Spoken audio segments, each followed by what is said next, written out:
Thank you very much, everybody, for coming. I'm glad there's no angry mob outside. I think Nigel Farage distracted them and brought them to the other side of the city. But it's really great. I'm so happy to be here, and so thankful to Philip for setting this up and for inviting me. It's, as you all know, this is the place where the most important kind of intellectual revolution in modern history took place 200 odd years ago. With the exception of Charles Darwin, probably the most important thinkers in modern British history, all located within the same square mile. Hume, Smith, the obvious giants, but the others as well. It's also quite an auspicious venue, because I was reading on the way up about the origins of the Fabian Society, and they were set up by Quakers in a Quaker meeting house, and their first meeting only had 3 members, so we're ahead of them there. So it's what I want to talk to you about tonight is something that I've talked about before and I've written about in the past, and it's the idea of using free markets to achieve socially just ends. I'm a little bit uncomfortable always using the term social justice, even though that's the one that is used by the kind of intellectual people who I'm looking to here, because I think that there is still quite a lot of doubt about what social justice means.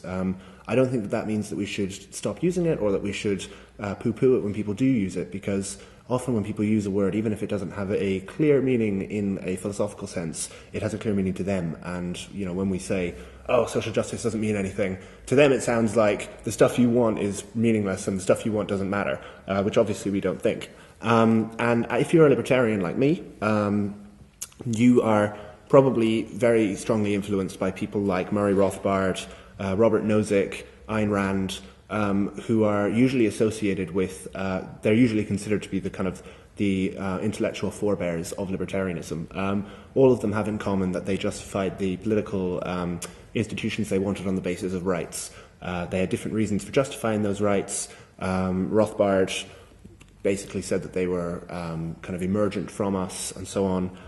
Rand said that the rights were they were tools which we would use to allow man to sort of fulfill his purpose and to kind of, it was a teleological justification for rights. And Nozick basically said, hey, let's imagine rights exist and what would happen if they did. The non-aggression principle is kind of what all this has been boiled down to, which, if you don't know, is more or less the idea that an overriding impulse, if not the only impulse in politics and in how we order society in a political sense, should be stopping violent physical aggression against from one person to another, the initiation of force. I am going to argue tonight that this is something that is a distraction. This is wrong. This is the libertarianism that we should be moving away from.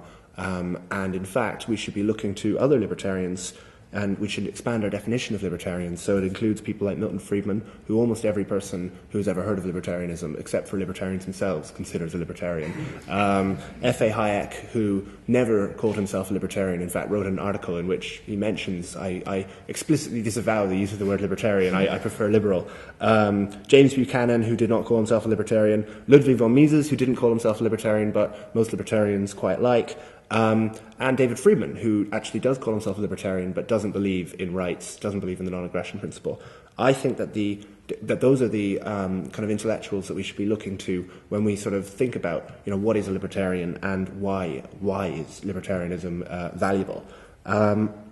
Roderick Long is a philosopher who I like, who basically says we should think of libertarianism as any political position that advocates a radical redistribution of power from the coercive state to voluntary associations of free individuals. So what I want to talk about tonight is this kind of idea of a big tent of libertarianism, and the idea of libertarianism not as something that is there to protect rights, not something there that it only exists to protect property, but as something that's there to make the poorest people in the world better off, make everybody better off, and to use the term that I feel a bit uncomfortable using, to achieve social justice. So what do I mean by this? The Bleeding Heart Libertarianism School is an emerging school in the US. It's almost exclusively American philosophers. They basically say, okay, what if we were left-wing? What if we had left-wing aims, but we believed what Hayek wrote about markets? We believed what Milton Friedman wrote about markets. So we don't care about property, we don't care about any of these things. All we care about is making poor people, especially poor people, better off. Everybody better off is good, but poor people especially. Now their argument is that you would basically be indistinguishable from a libertarian in the kind of big tent sense. So what there is basically, one member of this school basically talks about an ought-state gap. So it's a bit like the is-ought gap. So what you do is when you figure out your political beliefs, you think, okay, so what are the ends that I want? What are the kind of fundamental goals that I want? And there are lots of different things. You know, you could value autonomy over well-being. You could think that the obligations that you have to society are based on the agreement you've made with society or to other people. You might believe in natural rights. If so, what rights do you believe in? Where do they come from? You might think that equality is overriding. You might think that certain virtues, maybe honesty, truth, fulfillment, flourishing, those are good, or you might prefer to take a kind of simple, detailed view of what's good. Secondly, you would use empirical facts to figure out how to get there. So it doesn't, from almost all of these different ideas of values, it doesn't matter. It doesn't tell you what politics you should have. So you could believe in equality, but you might not know what the best way to get there is. Possibly the state is the best way to achieve equality, possibly free markets are. If you believe in well-being, if you have some kind of utilitarian or Rawlsian kind of view that the position of people and the ability of people to fulfill the kind of the goals that they have, if you believe in that, then that doesn't immediately lead to any particular set of political beliefs, because who knows how to get there? You know, it's not clear that either state redistribution is the best way to do this or free markets are the best way to do this. And with the exception of rights-based theories, it's almost always this mixture of empirical beliefs with goals. So if you're a bleeding heart libertarian, you would be described as somebody who has basically left-wing goals and free market ideas about how to get there. So left-wing goals, free market means. So my argument is that this is actually a much, much more fundamental view of the world than most libertarians accept. And most libertarians, almost everybody in the world would actually, almost everybody in the world actually believes that general well-being is the goal that we should hold. So if you consider a thought experiment, if you're walking down the road and you see a baby drowning in a puddle, almost everybody, myself included, would say it's not just nice if you rescue the baby from the puddle. It's not just something you should be praised for. It's obligatory. You are morally obliged to do that. If you do not do it, you are committing a terrible moral act in not acting. Now, that is possibly not a view that everybody here holds. If you're a rights-based libertarian, then you would think that it might be nice for you to do it, but there's no kind of compelling force to force you to do it. Now let's twist it a bit. So say you're in a wheelchair. For some reason you can't reach down and you can't rescue the baby, but you do have a gun. And that gun would allow you to force the next passerby to rescue the baby. There it becomes fuzzier. Should you be allowed to, should you morally be allowed to? Well, let's leave the law out of it for now. Morally, is there a case for forcing a passerby who wouldn't do it otherwise to rescue that baby? My argument is yes. My argument is that the harm caused to that person, it's just a simple utilitarian argument, the harm caused to that person is much, much, much less than the harm caused to that baby. And whether or not you think that's true, the 95% of people on the street would agree. Almost everybody in the world will agree that this is the case. So the bleeding heart kind of view of this is that, yes, this goal, this kind of moral sort of imaginary thought experiment world, this is true. However, do you want to live in a world where this kind of use of force is a kind of an everyday occurrence? Okay, you don't often see babies drowning in puddles, but there are lots of babies starving in Africa. You could save them by going out into the street with a gun and mugging people. If you mug people for charity, there the line becomes much, much less clear. Probably most people would say, no, you shouldn't be allowed to mug people in order to steal their money and give it to poor people in starving countries. The principle is sound, but the methods are not sound. The principle of doing this is something that we accept, but the actual practice is not. So the bleeding heart libertarian view is that you can only justify the institutions of libertarianism on the basis that they improve welfare. There's no other justification for them. It doesn't matter if they uphold property rights. It doesn't matter if they do anything like that. All that matters is they ultimately lead to fewer babies drowning in puddles and so on and so forth. So for a bleeding heart libertarian, the test might be, if you were a libertarian, if you were wrong about what you thought libertarian institutions would do, if it turned out that the left was correct about things, would you still be a libertarian? So you still know that libertarian institutions will protect private property, but if you thought it would end up with us being considerably poorer, considerably less autonomous, and considerably less able to exercise our freedom in a way that was meaningful to us, would you still be a libertarian? So, without necessarily saying that this approach is correct, I want to talk about what the advantages of it are. And for me, the chief advantage is it allows a discourse and a dialogue with people who are not libertarians much, much more than the kind of traditional rights-based libertarian argument. The assumption that we're entitled to everything we earn is very, very far from universal. So this is almost a kind of a fundamental block of libertarianism, that if you produce something, you should be able to keep it. If it's rightfully produced, you didn't harm anybody else, you didn't steal from anybody else, it should be yours. But what this is assuming is that property rights that there is some intrinsic value to property rights, that taxation is theft, that somebody, a welfare recipient, for example, who is receiving the tax money that you were that you were forced to give up, is somehow kind of stealing from you.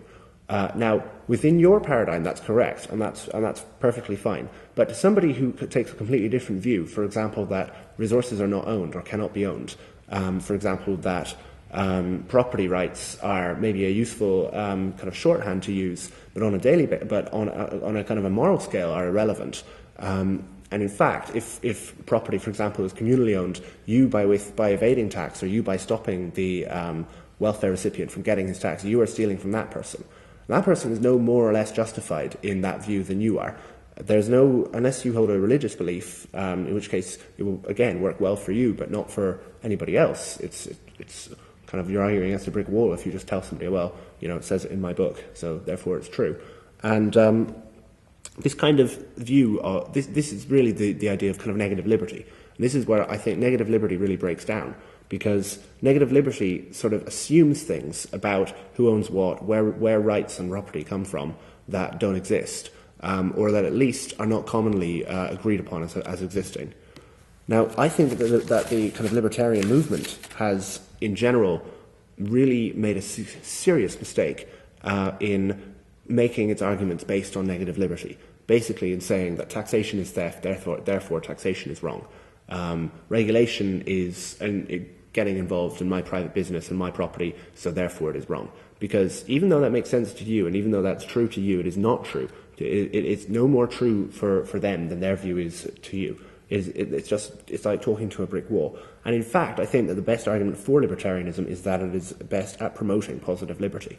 It's best at producing wealth and so on. It's best at allowing people to use their freedom to kind of make valuable, to exercise their autonomy in a meaningful way.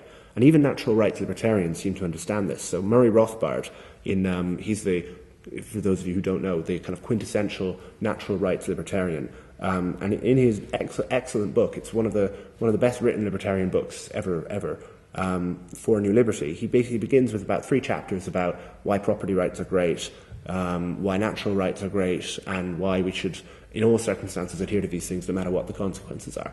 And then he spends the next 10 chapters talking about, well, actually, if we do this is an amazing coincidence. We're all going to be really rich, and nobody will ever be reliant on anybody else. There won't be any violence, there won't be any poverty, there won't be any starvation or anything like that. Everybody will basically be living in as close to, not a utopia, but as close to a utopia as we can achieve given the resources available to us.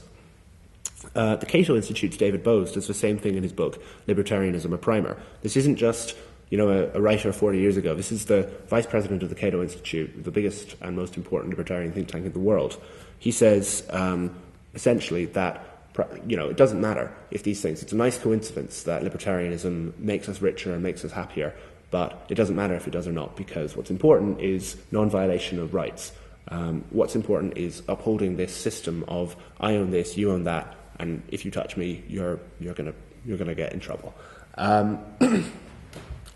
The origin of this is actually, I think, very interesting. Murray Rothbard and Ayn Rand, who are the 2 big rights thinkers in libertarian history, were both writing in the post-war era. along with Hayek, they both recognized, or they both saw, a slide into kind of an assumption that command economies were right, and kind of from almost all fronts. This is after the kind of Keynes ascendancy. From almost all fronts, this idea that the state should be actively involved in every level of the economy, whether or not it's a kind of a centrally commanded economy like in a communist country, or a sort of social democratic command economy like in the United Kingdom during rationing, or the United States.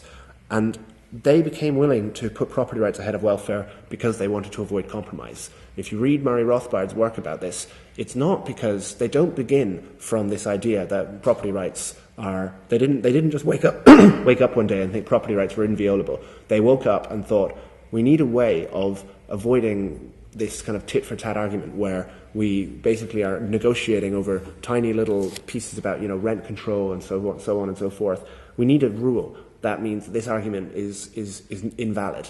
And that was the origin of it. It was then that Murray Rothbard started looking back to kind of the Dutch theologian Hugo Grotius and so on to justify this kind of baseline that rights, property rights, and self-ownership are the kind of fundamental goal.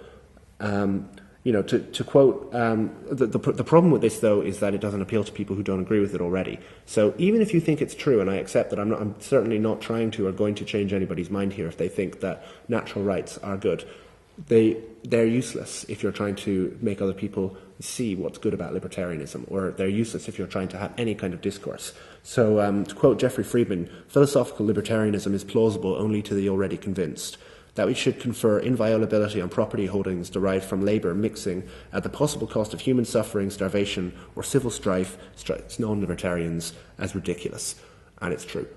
You can talk to any undergraduate first-year non-libertarian student, and they'll be able to give you a good and convincing reason to almost anybody who isn't already convinced of property rights that this idea that property rights should never be violated is wrong. So, an easy one: should you, if taking $1 from Bill Gates somehow allowed you to cure all poverty and to end every child death in India and sub-Saharan Africa overnight, would that be just? Now, Murray Rothbard and Ayn Rand and a natural rights theorist would have to say, no, it would not be just. It would be the wrong thing to do.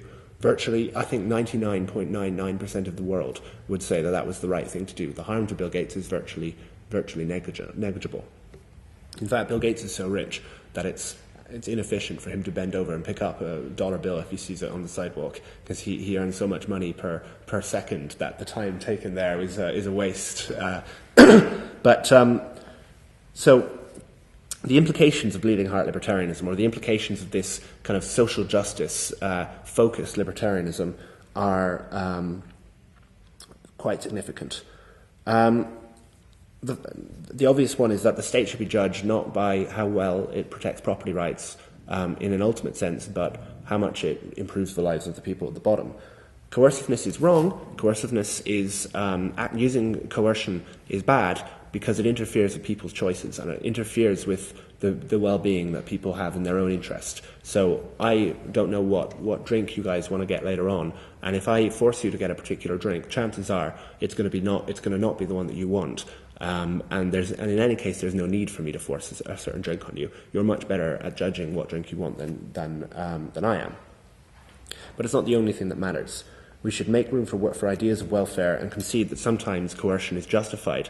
Taking that dollar bill from Bill Gates to cure the hunger and poverty of millions is justified to improve people's welfare.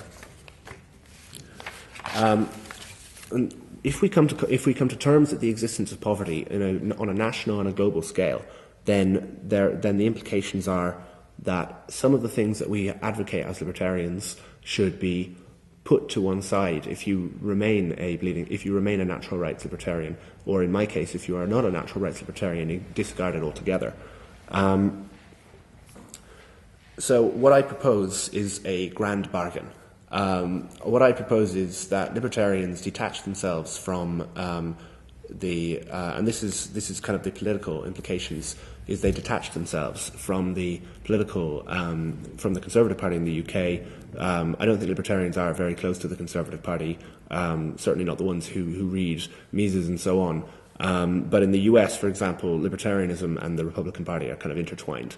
What I think is that libertarians should be politically aloof, and that they should begin to start thinking about what are the issues, what are the libertarian goals, given what we know about free markets, given that we know that prices are very, very useful, that knowledge is very, very limited, that public servants don't always have the interests of the people that they're supposed to be serving in mind, that the complexity of the world means that centrally dictated rules are very, very difficult to impose without unintended consequences. So what I think we should do is begin to actually rank the things that we want and begin to see and ask ourselves, of the things that as libertarians we know are good, what are the things we're most certain about, and how much good will they do? So basically, what is the expected value of the different libertarian institutions that we like? So I think that we should first split what the state does into two different broad groupings. The first is redistribution of wealth. The second is regulation. So redistribution of wealth is pretty obvious. Taking money from some people and giving it to other people. Sometimes that's bad.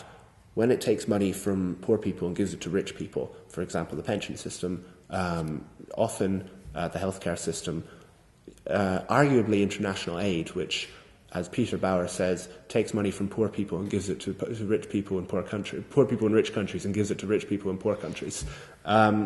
Things like that, I think are certainly very bad, and I think are things that we should be opposing as loudly as we possibly can. But things like taking money from the rich, taking some money from the rich and giving it to the poor in order to raise the poor's standard of living, I think those things are good. And I think that as libertarians, even if you don't agree with me that they are good, you should think about how much harm do they cause compared to other coercive acts that the government puts forward. And I think that you will find that if you're faced with two different coercive acts, if you take this natural rights view, you're faced with two different coercive acts, and you decide that, okay, they're both equally coercive, but which one? So then we can move on to another order of questions. So which one causes more harm? Which one ruins the world more? And if they're two equally coercive acts, then you can think about the welfare considerations that I think are important. I don't care about the intrinsic coercion. I care about the welfare issue. But I think that we can both agree on these things. So I suggest that we largely abandon the fight against redistribution to the poor. We focus on regulation. And by regulation, I do not mean banking regulation exclusively. I mean any law that the state passes that tries to dictate how we live our lives, that tries to shape our choices in some way or compel us to make a certain choice. I think that these, I'll talk briefly about these in a minute, but the things like structures of redistribution are important. The NHS, I think, is a hugely failing system because it was set up by people who didn't understand things like the importance of price systems, didn't understand things like the limits of knowledge and so on. And I think we're paying the cost for it now, and particularly people at the bottom who don't have the choice of opting out and getting private healthcare. The pension system is probably not very well run because it's going to go bankrupt in 30 years. Because the older we get, the fewer people we have to actually pay the pensions of those people. So structures of redistribution we should talk about. I consider those to be a form of regulation. I think that it's conceptually useful to separate the structure from the actual concept of regulation itself. Paternalistic regulations can be opposed with a high degree of certainty. We can be certain that trying to stop you from drinking is a bad idea because it's very unlikely that an outside force, if you're an adult, knows more about how much alcohol you should be consuming than you do, because the outside force can't tell how much enjoyment you're getting from the alcohol. The problem with paternalism is that paternalists can never know how much enjoyment you're getting out of something. So if you think about a cost-benefit analysis, it's always the benefits are basically non-existent because they just whatever. The costs are you die young, you get smelly clothes, you smash your car, maybe, you're stupid or something like that, I don't know.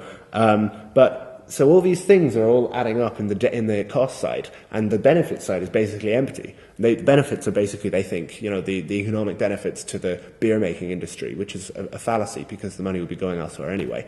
But there's obviously a reason that people drink alcohol or smoke cigarettes or take drugs or have illicit sex or any of the things that the state tries to put people off doing. The reason is that it's fun. You know, I like drinking alcohol, and I don't like smoking, but, you know, taking drugs and having illicit sex. Those are some of my favorite things. And, you know, there's no way that an external force, an external person can ever know how much. They can maybe judge how much money I pay, but I'd actually probably still be drinking if pints were £10 each. I was just in Denmark, and pints there are £5 each in the cheapest places, well, the cheapest places I was at, and everybody was drinking more than they do in the UK. You know, the people enjoy it, so there's no way of telling how much people are going to do it. But these are, I think, possibly not as important as the real harm that the state causes. Paternalism, stopping people from drinking alcohol, isn't going to kill people. You know, it might actually cause fewer people to die, but I don't think that's a good reason to support it. The real harms, in my opinion, there's actually a list of all of these are things that I think cause profound disutility or profound harm to people's lives that the state does, that libertarians sometimes talk about, sometimes not in the right way, I think, and probably should be talking about them more. The first one is migration. Barriers to migration are probably, in my opinion, the biggest evil in the world today. The economic literature is pretty staggering about this. There was a really good meta-study done last year by a guy named Michael Clemens, who looked at all the existing studies about what the global GDP benefits would be if we got rid of all trade barriers versus all migration barriers. Trade barriers was between 3% and 5%. And that's really good. Imagine how happy we would be if we were getting 5% global, well, we probably are getting quite a lot of global growth right now, but 5% extra growth would be wonderful. It would make everybody's lives a lot better. The immigration benefits were between 70% and 147%. You're talking about more than doubling global GDP if you remove barriers to immigration. The reasons for this are pretty clear. A taxi driver in Ethiopia and Addis Ababa makes a couple of $1,000s a year. In New York City, he makes tens of thousands of dollars a year. He's doing exactly the same work, but the actual value he's adding to the economy is much lower in a poor country. Poor countries are poor because there's very poor governance there. Opening trade barriers at them is good. It's not going to make them rich overnight. Letting people from poor countries come here and work will. It will let them send home money. It will make the people themselves much richer. It'll make us richer, but it's less important that it makes us richer than that it makes the poor people richer. Basically, anti-migration laws protect rich people from competition from poor people. That's what the claim that immigrants steal our jobs is. An immigrant stealing your job can only happen if he's undercutting you, if he's basically willing to work for less than you. It actually, as it happens, I'm not going to go into it now, as it happens, that's an economic fallacy. It's not true that immigrants steal jobs because they also demand things, but that's neither here nor there. If we are serious about improving the world, and if we are serious about improving people's lives, we need to consider not just people in our own country, but people abroad. To that end, we should also be very concerned with drugs, and particularly the war on drugs. The war on drugs is extremely unjust wherever it is. There are millions of people in jail around the world, many people in the United States, about 10,000 people in the UK for taking drugs, or for dealing kind of small amounts of drugs. None of those people should be in jail. But the real victims of the drug war are the tens of thousands of people in Mexico and Latin America and increasingly Western Africa who die in anti-government drug raids and basically this covert war against drug dealers and drug growers.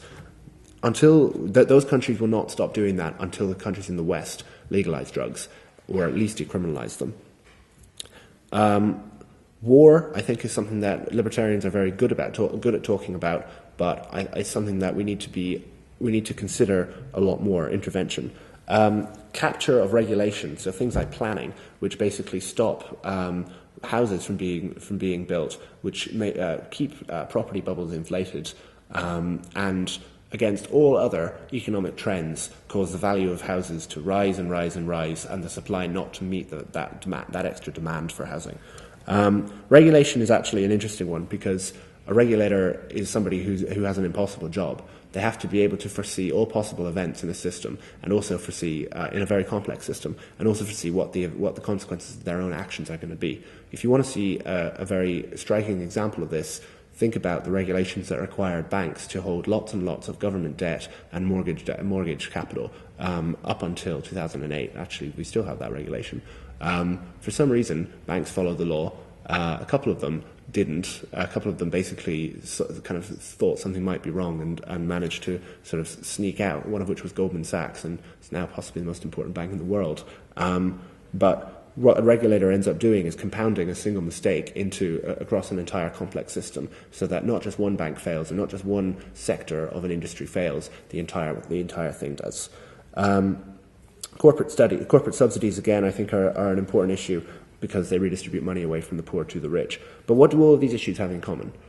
The thing that they have in common, in my view, is that they are not issues traditionally associated with the conservative right. In fact, for many of them, they're not issues that are associated with the right at all. If immigration, as I believe, is the most important issue around, it's the traditional alliances between libertarians and non-libertarians are completely over. If non-libertarians who basically oppose taxation, and that's really the reason that we have, for a long time, kind of allied ourselves with them, are usually the people who want to stop immigrants from coming in the most. The implication of this is that we should, this decoupling that I'm talking about, we should be aloof. We should not suddenly ally ourselves with the Liberal Democrats or UKIP or the Labour Party or anything like that, but we should be aloof as a political movement. And when we are trying to proselytise people, we should not be so focused on things like natural rights and tax and so on. We should be concerned with the things the state does to fuck up the lives of people at the bottom, whether they're in the UK or in the rest of the world. The final point, because I've talked about this before, and people ask me, okay, so what's the difference between you and just a normal liberal, like a normal classical liberal? If you don't care that much about redistribution, the point I think is important is that there is a cognitive challenge to the state, and this is the thing I just want to close with. The state is basically caught in a kind of a Sophie's choice or a Hobson's choice. There's a lot of work done by Philip Converse, who's a political scientist, in a paper called The Nature of Belief Systems in Mass Publics. He found that basically you have two types of people in electorates. You have very, very, very ignorant people who basically don't know nothing. They don't know their local MP. God, they don't know what the unemployment rate is. They don't know what the Bank of England's interest rate is. They don't know anything about politics. It's striking again and again. They don't even know what's the big news story of this week when a major cabinet official resigns. They don't know anything about it. On the other hand, you have ideologues.